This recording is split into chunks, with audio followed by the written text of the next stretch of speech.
Oh yeah, welcome back to Table Topics, everybody. It's me, Majority, here at the house kicking it. Just kick my feet. And while we're kicking it, I want to invite you to Table Topics. This is a series where I invite you, the viewer, to participate in a community-oriented question centered around video games by making a video response. Do it, and I'll add it to the Community Table Topics playlist.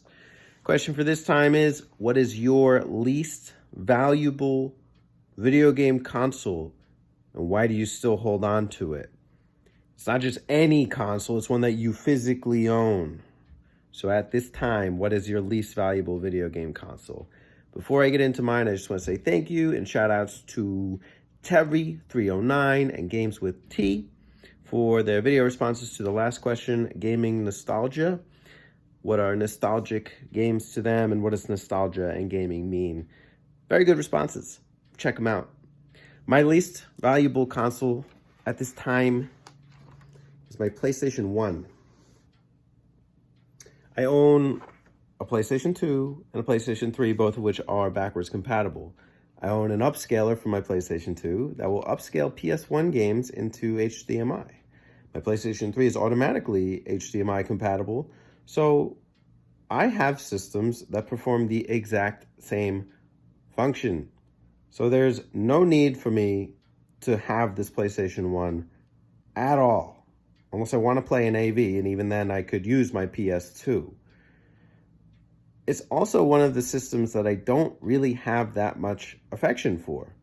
True, I've gotten more into PlayStation 1 RPGs over the past couple of years, and the era as well. I grew up in that era. The N64 was my favorite console. May still be, I don't know. It's kind of changed over the years. But the PlayStation 1 has never held a sacred spot in my heart. So why do I hold on to it? So there is a memory attached to this PlayStation 1, not just the PlayStation 1, but this one. It was a Christmas gift from my sister. I doubt she even remembers that she got me this, or if I asked her, what console did you get me for Christmas, that she could name this. I did get Crash Bandicoot 3 Warped and Crash Team Racing and Crash Bash and Pac-Man World, all of which are decent games.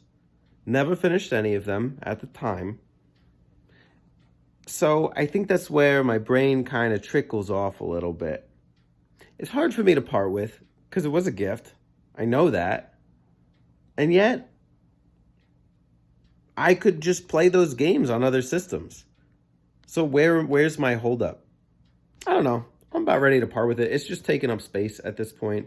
This thing doesn't sell for money. You can buy these complete with cables and all at retro game stores for $20-30.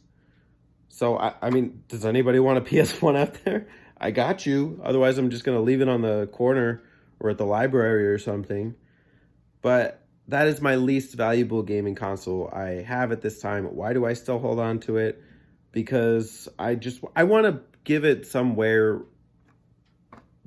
I just want to give it away. And I need to find the right place to give it. Because right now, I'm not using it. And I want somebody else to get good use out of it. So if that's you, let me know. Cheers. Welcome back to Table Topics. It's nice to be back. Nice to have a topic. Maybe a little sadder, on the sadder side of things. Least valuable console. But I want to be a realist. I want to be real with my emotions and my video games, my consoles, and my videos. I want to just be truthful. So this is my truth. Not valuable.